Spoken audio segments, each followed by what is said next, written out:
play and call it work.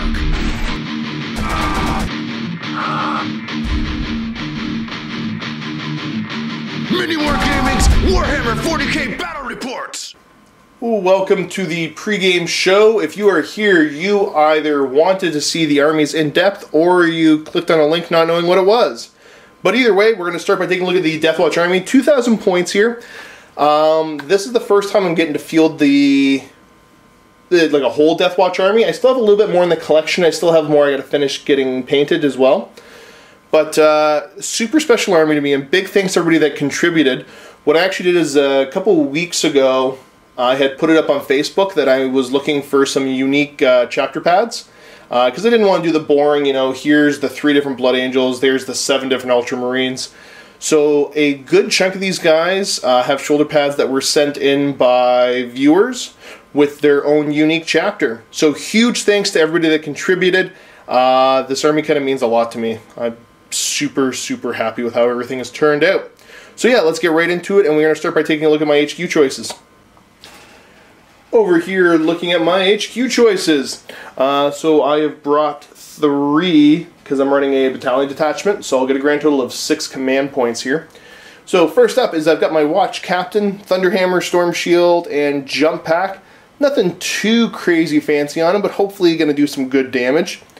Next to him I'll get a Librarian, running a Force Sword, and for my power I took a Veil of Time. And then, last but not least, on the end is my Watchmaster, who, in the few times I've brought him, just seems to be a real beast. So those are my 3 HQ choices. Quick correction here, for the second power for the Librarian, I took Null Zone. Next up, checking out one of my flyer choices here, I've got a Corvus Blackstar, upgraded to have a Auspex Array, Hurricane Bolter. Took the twin nose las cannons as well as 2 Stormstrike missile launchers. Heavy support choice, I've got a Land Raider Crusader. If it looks suspiciously like a Black Templar one, it is, because mine's not done yet. My first 2 troop choices, so these are kill teams. What I have done is the Sarge is armed with a Power Sword and a Stalker Pattern Bolt Gun for both squads. And then both squads have the other 4 veterans with the Stalker Pattern Bolt Gun and Bolt Pistol. And then for my Terminators, we've got Cyclone Missile Launchers and Storm Bolters. One has a Power Fist, one has a Chain Fist. This squad here, for the upgrades, the Sarge has a bolt gun as well as a power sword. The Black Shield has the exact same getup. I've got 2 frag cannons, 3 veterans with bolters and bolt pistols. I've got a Terminator with Thunderhammer Storm Shield and a Vanguard vet with Twin Lightning Claws. Over here, pretty similar configuration. The Sarge has got a Power Sword and Plasma Pistol. My Black Shield is going to have Power Sword and Shotgun.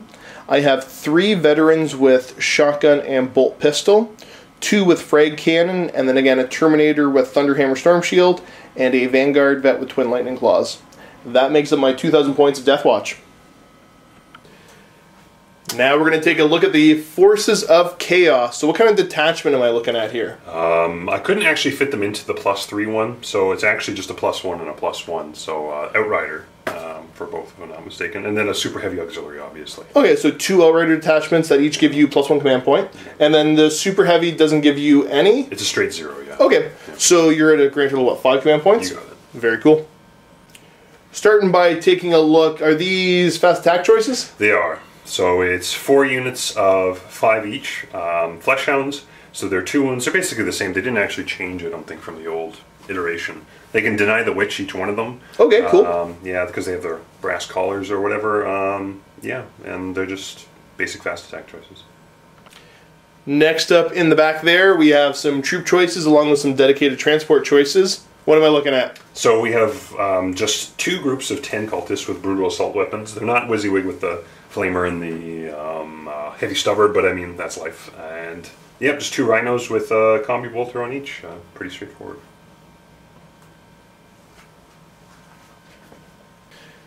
Next up, looking at the first HQ choice. So Be'lakor here, he is a Demon Prince basically. 8 wounds. He has a +1 strength, -5 AP D3, or just straight 3 damage. Ooh, okay. Melee weapon, and he also has Malefic Talons, which are just basically a worse version that does more attacks. Yep. And he subtracts leadership within 12, which doesn't really do anything for you, I don't think. As long as my Terminators are alive, then yeah, I automatically pass morale with them, so that's kind of handy. Maybe the Land Raider will fail or something like that. Then he can reroll any failed to hit rolls made for any demon within 6 inches of him. So he's a 2-up rerollable, which is kind of nice. Okay. On hits.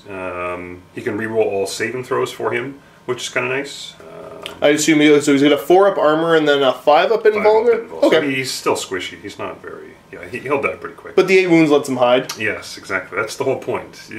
There's a silly thing in 8th where it's... You got to go below the 10, and you got to go below... You have to have units that are below the table of mitigation. So if you... There's a sweet spot, I find, where it's everything that's below 10 wounds or everything that doesn't have that table on the top, and he doesn't have either of those. So, right, okay, yep. So that's why he's good. Yeah, because he doesn't have diminishing stats as he gets damaged all. Okay, gotcha. And then he has 2 friendly psychic powers. He basically can't even use them. I don't know why I took Be'lakor, because he... he looks cool on paper and you have the model? Well, yes, exactly. He has Smite... Infernal Gaze. I wanted to take Warp Time, but what is he going to Warp Time? The Cultists? Because it specifically says Heretic Astartes, which means Be'lakor isn't even Heretic Astartes, which is just, I don't understand. So you can do it to the Rhino, maybe, or... I was going to say, do the Cultists even have the right keyword for Heretic Astartes? Oh, they do have the Astartes keyword? So the things that does are the Cultists, the Rhinos, and all the Bikers do. Okay. I could give the Demon Prince that, but he loses all of his demon abilities, like the Corn Demon. Okay, yeah. So I'm not going to. So it'll be Infernal Gaze and Prescience. Maybe I'll do Warp Time. Yeah. Let's do Warp Time. Warp Time. Warp Time? Okay. Infernal Gaze. Okay. There we go. Behind Be'lakor there, what am I looking at? So 20 Bloodletters. I'm actually going to try and summon them. That's going to end very poorly, I bet. But want to try it out and see how it works? Yeah, I've never done it, so... So technically, yeah, you're not paying the points for them now. Sure. But it's the thing you're going to summon. Technically, I guess you could summon other stuff if you change your mind when you go to do it. I guess that's true. It's going to be Bloodletters. The only other thing I brought was a Brass Scorpion, so maybe I can summon the Brass Scorpion. Oh, please no. No, I don't think that would work. So yeah, 20 of them. They all are... There's an instrument in there. That's the only thing WYSIWYG that's wrong with them. Okay. Other than that, yeah, they have a bonus for being 20 plus. I forget what it is. I'm trying to find it right now. There's 20 in the unit, so they get +1 to hit rolls for 20. So they hit on 2s. Nice. And then re-rolling around Be'lakor? Yeah, that could be handy. Yeah, 2-up rerollable is nice to hit. And then, I have 1 in 36 chance of missing. And then they have an instrument which gives them 1 to their advance and charge rolls. Very cool. So, yeah, that's basically it. Next, we've got 2 units of Bikers here. Okay, so they're just Bikers. These were much better in the Corn Demon iteration of 40k, which doesn't exist anymore. Well, it kind of does, but it kind of doesn't. It's just 2 units, one with 2 Meltaguns, another with 2 Meltaguns, and then I guess a champ and a vanilla, and then just a champ. So okay, cool. Yeah.